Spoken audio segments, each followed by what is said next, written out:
सबको नमस्ते। जैसा कि कल मैंने वीडियो बनाया था नंबर सिस्टम पर, और मैंने आप लोगों से ये वादा किया था कि मैं हर एक टॉपिक में बात करूँगा, हर एक तथ्य में बात करूँगा। कुछ बातें आप लोगों को मैं अपने बारे में बताना चाहता हूँ कि मेरा विश्वास ये रहता है कि पूरी तरीके से सब कुछ बड़ा ही बड़ा ना पढ़ाया जाए। हमेशा उन बच्चों को भी लेकर चलना चाहिए जिनको कुछ भी नहीं आता। ऐसा नहीं है कि नॉलेज हमें कम है, हम किसी से तुलना नहीं करते, लेकिन हमारा ध्येय ये रहता है कि सबको मैथ आनी चाहिए, वो चाहे नया हो चाहे पुराना हो। स्टूडेंट कोई भी हो, स्टूडेंट रहते हैं। और कुछ लोगों को कल कमेंट्स भी आए थे और कल कुछ लोगों ने बातें भी कही मुझे कि सर आप बहुत नीचे से निम्न स्तर से पढ़ा रहे हैं। तो मैं सब लोगों को बताना चाहता हूँ कि निम्न स्तर से मैं पढ़ा रहा हूँ इस वजह से क्योंकि मेरी ये शुरुआत है, और मैं उन बच्चों को भी अपने साथ लेना चाहता हूँ जिनको कुछ नहीं आता। और मैं आपको विश्वास दिलाता हूँ कि आप बहुत कुछ आपको सीखने को मिलेगा, लेकिन उसके लिए धैर्य चाहिए। मैं हर एक वीडियो बनाऊँगा, हर एक तथ्यों में बात करूँगा, छोटे से छोटे लेवल के बड़े से बड़े सवाल में बात करूँगा, ताकि आपको आराम से हर चीज़ के लिए क्लियर हो जाए। कल हमने केवल नंबर सिस्टम के एक टॉपिक में बात की थी, केवल संख्याओं के बारे में बात की थी। कितनी संख्याएं होती हैं उनके बारे में बताया था, बाकी ज़्यादा नहीं बताया था। वो मैंने जानबूझ के नहीं बताया था, इस वजह से कि शायद आप भ्रम में ज़्यादा हो जाएंगे। मैं एक हफ्ते अगर सब कुछ दे दूँगा तो नहीं समझ पाओगे। तो आप एक टॉपिक बाय टॉपिक हर तथ्यों में बात करेंगे। जैसा कि कल मैंने पहले शुरुआत में किया था, प्राकृतिक संख्या बताई थी, दूसरी मैंने पूर्ण संख्या बताई थी, तीसरी मैंने जो बताई थी वो सम संख्या बताई थी, विषम संख्या बताई थी, आभास संख्या बताई थी, भाज्य संख्या बताई थी, अब सहभाज्य संख्या बताई थी, परिमेय संख्या बताई थी, अपरिमेय संख्या बताई थी। मुझे लगता है कि आप लोगों को सब प्राकृतिक से लेके विषम संख्या तक आपको अधिकतर चीज़ें क्लियर होंगी। जो चीज़ें नहीं क्लियर होंगी वो आभास संख्या से चालू होती है। मैं आभास संख्या का आज वीडियो लाया हूँ, इसके नेक्स्ट वीडियो में मैं परिमेय संख्या और अपरिमेय संख्या में बात करना चाहता हूँ। मैं इस वजह से एक साथ नहीं पढ़ाना चाहता कि ताकि आपको कोई दिक्कत कोई ना हो, आप आराम से वीडियो देख के आप सब कुछ पढ़ सकते हो। आज आभास संख्या के विषय में बात करेंगे। आभास संख्या को प्राइम नंबर बोलेंगे, पता है सबको, सब लोगों को पता होता है।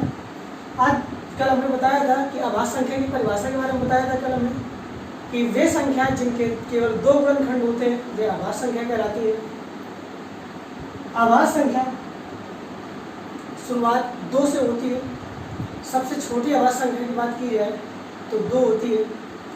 अगर सम और विषम में आभास संख्या की बात की जाए कि कौन सी सबसे छोटी सम संख्या आभास संख्या होगी तो 2 होगी, और विषम संख्या की बात की जाए कि कौन सी सबसे छोटी विषम संख्या आभास संख्या होगी तो वहाँ पर 3 होगी। क्या होगी? 3 होगी।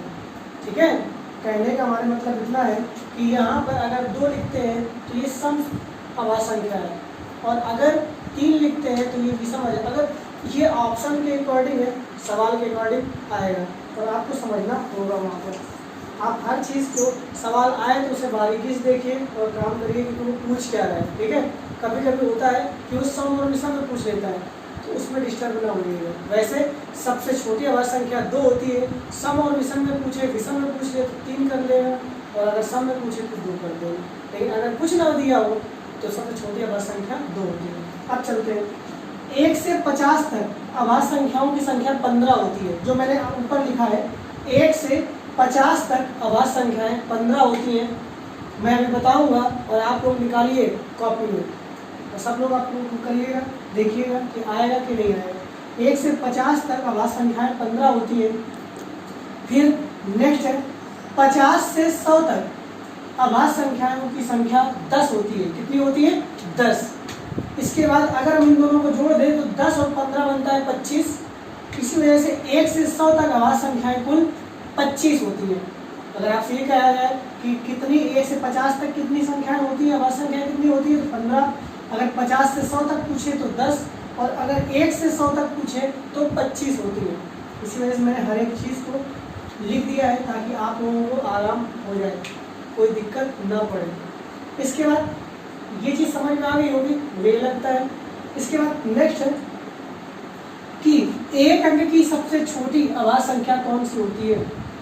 एक अंक की सबसे छोटी अभाज्य संख्या कौन सी होती है? तो 2 होती है। क्या होती है बेटा? 2। और अगर एक अंक की सबसे बड़ी अभाज्य संख्या पूछी जाए तो 7 होती है। क्या होती है? 7। ये मैंने लिख दिया इधर। एक अंक की सबसे छोटी अभाज्य संख्या 2 होती है, एक अंक की सबसे बड़ी अभाज्य संख्या 7 होती है। आगे नेक्स्ट, 2 अंक की सबसे छोटी अभाज्य संख्या 11 होती है, 2 अंक की सबसे बड़ी अभाज्य संख्या 97 होती है। याद रखिएगा, फिर सुन लीजिए। 2 अंक की सबसे छोटी अभाज्य संख्या 11 होती है, 2 अंक की सबसे बड़ी अभाज्य संख्या 97 होती है। इसके बाद नेक्स्ट है, 3 अंक की सबसे छोटी अभाज्य संख्या 101 होती है, 3 अंक की सबसे बड़ी अभाज्य संख्या 997 होती है। मैंने लिखा है, आप देख सकते हैं बोर्ड में, लिख सकते हैं। नेक्स्ट है, 4 अंक की सबसे छोटी अभाज्य संख्या 1009 होती है, 4 अंक की सबसे छोटी अभाज्य संख्या 1009 होती है, और 4 अंक की सबसे बड़ी अभाज्य संख्या 9973 होती है। 9973 होती है। इसी वजह से मैंने ये सब चीज़ें, ये तथ्य मैं पढ़ा रहा हूँ आप लोगों को लिए। बहुत सब लोग पढ़ाते हैं अलग अलग भाव से, अलग अलग। मैं ये किसी से कंपेयर अपनी नहीं करता कि मुझको ज़्यादा आता है, मुझे कम आता है, मुझे ज़्यादा आता है, उसको कम आता है। सब लोग अपनी जगह पर सही हैं, बशर्ते तय आपको करना है कि आपको कितना समझ में आ रहा है। मैं हर एक तथ्यों को बात करूँगा, हर एक संख्याओं के नीचे तक जाऊँगा, आपको समझाऊँगा ताकि आप आगे अच्छे से तैयारी कर सकें कोई भी चीज़ की। अब ये देखिए, ये वाले भी टॉपिक हमने बता दिया, ये वाला भी टॉपिक हमने क्लियर कर दिया। अब चलते हैं नेक्स्ट उस पर। आप लोगों को पता होगा, अब इतना टाइम नहीं किसी के पास रहता कि वहाँ पर हम 1 से 10 तक पता करें कौन कौन संख्या भाज्य होगी, 1 फिर 11 से हम 20 तक करें, फिर भी तो इस तरीके हम डिस्टर्ब रहते हैं। हमें पूरी संख्याएं निकालने में बड़ी दिक्कत होती है। लेकिन अगर ये संख्या कभी संख्याओं पूछ लेता है कि 1 से 50 तक कितनी 10 घंटे आप निकालोगे क्या, तो ये तो लिख दिया। लेकिन अगर 1 से 40 तक पूछ ले, या 1 से 30 तक पूछ ले, या 40 से 70 तक पूछ ले, तो डिस्टर्ब रहोगे कहीं ना कहीं। तो जैसा कि मैंने ये चार्ट बनाया है, फिर देख लीजिए। इसको हम 2 भागों में बांट देते हैं। 2 भागों में क्या बांट देते हैं? इधर से ऐसे काट देते हैं। 2 भागों में बांटा हमने, और यहाँ पर तुम्हें दिख रहा होगा 44-22, समझ लीजिए 44-22 और 32-23-21। 44-22, 32-23-21। इसका मतलब क्या है? जो पहला 4 दिख रहा है ये 1 से 10 तक है, जो दूसरा 4 दिख रहा है ये 11 से 20 तक है, जो यहाँ 2 दिख रहा है वो 21 से 30 तक है, जो यहाँ नेक्स्ट 2 दिख रहा है, अगला वाला 2 दिख रहा है, ये आपका 31 से 40 तक है। इसी तरीके से आगे होते चले जा रहा है। यहाँ पर ये अभाज्य संख्याओं की संख्या, कितनी अभाज्य संख्याएं कब होंगी? 1 से 10 तक कितनी अभाज्य संख्या? तो 4। अगर 11 से 20 तक अभाज्य संख्या तो 4। तो इस तरीके से हम पेयर बना लेंगे। अगर आपसे ये कहा जाए, ये कह दे, यहाँ पर समझ लीजिए, फिर समझ लीजिए ताकि आपको समझ में आना चाहिए। अगर 50 तक तुमने देखा होगा कि 50 तक अगर कहता, तो यहाँ पर देखो 4, 4 8, 2 10, 2 12, 3 15। तो यहाँ पर देखो 1 2 3 4 5, इसको मतलब 50 तक यहाँ पर है, तो यहाँ पर कितना हो गया? 15। आगे अगर देखेंगे तो 2 2 4 3 7 7 2 9 1 10, तो 10 ये हो गई है ना, जो ऊपर लिखा है, आराम से कह सकते हो। अब इसके बाद देखिए, अगर आपसे 20 से भी पूछ देता तो आपको इतना मालूम होना चाहिए, आपसे ये पूछ दे कि 60 से या 40 से 60 के में कितनी अभाज्य संख्या होंगी, 40 से 60 तक कितनी अभाज्य संख्या, तो आप इस चार्ट के जरिए से आराम से कर सकते हैं। कैसे?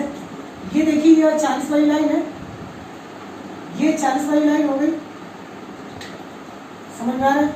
और यहाँ पर ये 50 वाली लाइन है, और ये 60 वाली लाइन है। अब यहाँ पर देखो 2 3, यहाँ पर कितना होगा? 2 3 5 2 7। तो इस तरीके से आप आराम से कर सकते हो। बार बार ये चीज़ इसलिए बता रहा हूँ ताकि आपको आगे दिक्कत ना पड़े, आपको आराम से ये चीज़ें क्लियर हो जाए। ये चार्ट फिर से याद कर लीजिएगा, 44 22 एक टुकड़ों में रखना, इसके बाद 32 23 21, 32 पलट जाता है अपने आप 23 बन जाता है, फिर 21 हो जाएगा। तो ये याद करने में आपको आराम रहेगा, हमेशा कभी भूलोगे नहीं। और ऐसे अगर मैं याद करोगे तो दिक्कत होगी, कहीं ना कहीं दिक्कतें पड़ोगे। तो आपको ऐसे याद कर लेना है, आराम से अच्छे से आ जाएगा। इसके बाद चलते हैं नेक्स्ट टॉपिक है 1 से 100 तक जुड़वा आभास संख्याएं कितने होती हैं। जुड़वा आभास संख्या, इसको इंग्लिश में ट्विन प्राइम बोलते हैं, इंग्लिश में ट्विन प्राइम बोलते हैं, डिस्टर्ब नहीं होना है। ट्विन मीन्स जुड़वा। ये 8 होती हैं। जुड़वा क्या होती हैं? ऐसे प्राइम नंबर्स या ऐसी आभास संख्याएं जो जोड़े में हो, जिसके अंतर सेम हो, और उनमें 2-2 का अंतर चल रहा हो। कितने का अंतर चल रहा हो? 2-2 का अंतर चल रहा हो। तो देखो हमने इसी वजह से चार्ट बना दिया है पहले से कि ताकि आपको कोई भी दिक्कत ना पड़े और आप ये चीज कर सकते हैं। अब यहाँ पर अगर ये कहा जाए कि 1 से 100 तक कितने ट्विन प्राइम नंबर्स होंगे, तो 8 होंगे। 8 जोड़े आपके निकलेंगे। कैसे? देखो 3 5 पहला, 5 7 11 13 17 19 29 31 41 43 59 61 और 71 और 73। साफ साफ दिख रहा होगा आपको कि सब में अंतर 2 का चल रहा है और सभी एक के बाद एक नेक्स्ट आते रहते हैं। देखिए 3 के बाद 5 है, 5 के बाद 7 है, 11 के बाद 13 है, 17 के बाद 19 है, 29 के बाद 31 है। तो केवल 2 का अंतर चल रहा है। तो ये क्या होते हैं, आपको समझ में आ गया होगा कि ऐसी आभास संख्याएं जो जोड़े में हो, जिनमें 2 का अंतर हो, वे ट्विन प्राइम या जुड़वा आभास संख्याएं कहलाती हैं। समझ में आ रहा है? ये सवाल आ चुका है, इस वजह से मैं बार बार इसमें प्रेशर कर रहा हूँ कि आपको समझ में आ जाए। समझ में आ रहा है कि नहीं आ रहा है? आशा करता हूँ कि आभास संख्याओं के बारे में जितनी भी चीज़ें मैंने बताई उसको आपको आ गया है, याद रहेगा। हाँ, एक चीज़ और, अगर ये चीज़ आ गई है तो इसके बाद एक चीज़ और मैं बताना चाहता हूँ, तो थोड़ा सा इधर देख लीजिए, समझ लीजिए। इसमें क्या है कि अगर कोई भी नंबर है, जैसे कि कोई नंबर दिया है, तो उसको आभास संख्या है या नहीं है, ये कैसे पता करते हैं? तो दिमाग में बात आती है, मान लो छोटे नंबर्स हों तो आपको पता होगा, छोटी संख्या दी गई होगी आपको पता होता है कि ये आभास संख्या नहीं। लेकिन बड़ी संख्याओं में कैसे पता लगेगा? तो बड़ी संख्याओं के बारे में बात करता हूँ, किस तरीके से होगा। जैसे हम एक छोटा सा नंबर लेते हैं, पहले 97। अब पता करना है कि ये आभास संख्या है या नहीं है। तो आभास संख्या है या नहीं है, तो इसका ये सवाल आते हैं पेपर पे, इसको समझ लीजिए। अगर 97 है तो ये आभास संख्या है या नहीं है। मैंने जानबूझ के लिया ताकि आपको समझ में समझा दें, ठीक है। वैसे नहीं है, वो लिखा है साहब, ये आभास संख्या है, आराम से पता है सबको, लेकिन ये है या नहीं है ये कैसे जानेंगे? तो यहाँ पर समझिए कि 97 का वर्गमूल कितना होता है। 97 के अगर कहीं ना कहीं 97 के पास किस संख्या का वर्ग चला जाता है, 97 का वर्गमूल तो होता नहीं है, तो पता होगा। लेकिन 97 के पास किसका वर्ग चला जाएगा, कहाँ तक वर्ग जाएगा, किसका वर्ग 97 के पास में घटेगा या कम होगा, किसका होगा बताइए। तो यहाँ पर 97 तुम देख रहे हो, 97 से कम अगर वर्ग देखेंगे, वर्ग संख्या देखेंगे तो कौन सी बनेगी, इसका वर्गमूल आसानी से निकल सकता है। तो 9 ने 81, 9 का बनता है, कितना बनता है? 9 का, याद रहेगा कितना बनता है? 9 का। समझ में आ रहा है कि नहीं आ रहा? तो 9 से कम, जैसे ही आपको 9 समझ में आए कि यार ये 9, इसका जो 9 का वर्ग है ये कहीं ना कहीं 97 के पास में भटकता है, जाके कहीं ना कहीं आता है। तो 9 से जो कम, जितनी भी कम आभास संख्या तुम्हें दिखें उनको लिख लेते हैं, जैसे 2 3 5 7, बस। अब इसको समझ लीजिए, अब इससे भाग दे के देख लीजिए, अगर इनमें से कोई ना कोई भाग अगर इसमें जा रहा है तो ये आभास संख्या नहीं है, अगर नहीं जा रहा है तो ये आभास संख्या है। तो 2 से देखिए क्या जाएगा, नहीं जाएगा। 3 से देखिए भाग देखिए, जाएगा, नहीं जाएगा। 5 से देखिए भाग देखिए, नहीं जाएगा। 7 से देखिए, 7 एकम 7, 7 में नहीं जाएगा, 7 भी नहीं जाएगा। तो इसका मतलब ये सब से नहीं जाएगा, तो इसका मतलब ये क्या है, ये एक अभाज्य संख्या है। समझ में आ रहा है कि नहीं आ रहा? और अगर यहाँ पर हम एक चीज और कर दें, मान लीजिए सपोज, ये समझ में आ गया कि नहीं, नोट कर लीजिए आराम से, फिर समझ लीजिए कि 97 कोई भी संख्या लिखी हो, हम ऐसी संख्या ढूंढेंगे जिसका वर्ग उस संख्या के पास में जाए। क्या रहेगा? तो यहाँ पर जैसे 97 है तो 97 के पास में कौन सा केवल किस संख्या का वर्ग जा रहा है? तो 9 के वर्ग 97 के पास जा रहा है, 9 नहीं 81। तो 9 से कम जितनी भी अभाज्य संख्या है उनको हम लिख लेते हैं, मतलब जो भी संख्या है उससे कम जितनी भी अभाज्य संख्या लिख लेते हैं, उससे भाग दे के देख लेते हैं। अगर वहाँ पर भाग जा रहा है किसी संख्या से चला जाए तो वो अभाज्य संख्या नहीं होगी, अगर नहीं जा रहा है भाग तो वो अभाज्य संख्या है, ये पता करने के लिए। अब चलते हैं, अगर यहाँ पर ये तो थी अभाज्य संख्या, यहाँ पर अभाज्य संख्या है। अब यहाँ पर अगर यहाँ पर 97 की जगह हम यहाँ पर ले लेते हैं 96, तो यहाँ पर देखो आपको समझ में आना चाहिए, जैसे 96 लेंगे तो यहाँ पर फिर वही काम, 9 तो बनेगा क्योंकि 9 नहीं 81 है ये। अब यहाँ पर फिर चले, फिर 2 पहले से अभाज्य संख्या, फिर 3, फिर 5, फिर 7। अब देखो 2 से देखो 7 जा रहा है, पहली संख्या से चला गया, देखिए चला गया कि नहीं? तो आगे चेक करने की जरूरत ही नहीं है। ये क्या है? ये अभाज्य संख्या नहीं है, ये अभाज्य संख्या क्या है? नहीं है, क्योंकि भाग 2 से भी जा रहा है, 3 से भी चला जाएगा। समझ में आ रहा है? तो आशा करता हूँ कि ये चीज़ आपको समझ में आ गई होगी। आगे से बड़ी संख्या हमने समझाने के लिए किया, आप लोग अपना घर पे करिएगा, देखिए कि ये चीज़ें आपको बन रही कि नहीं बन रही। अगर नहीं बन रही तो कमेंट्स बॉक्स से आप लिखिए, तो मैं उसको नेक्स्ट वीडियो में बता दूँगा। अगर समस्या कोई है तो कमेंट्स में डाल दीजिए, ठीक है? और प्लीज़ मेरे जो चैनल है उसको सब्सक्राइब करिए और बेल आइकन को प्रेस कर दीजिए, ताकि मैं कोई वीडियो बना के डालूँ तो आपको समझ में आ जाए कि हाँ वो चीज़ आ गई है और आप मेरा वीडियो देख सकते हैं। याद रहेगा। Thank you very much.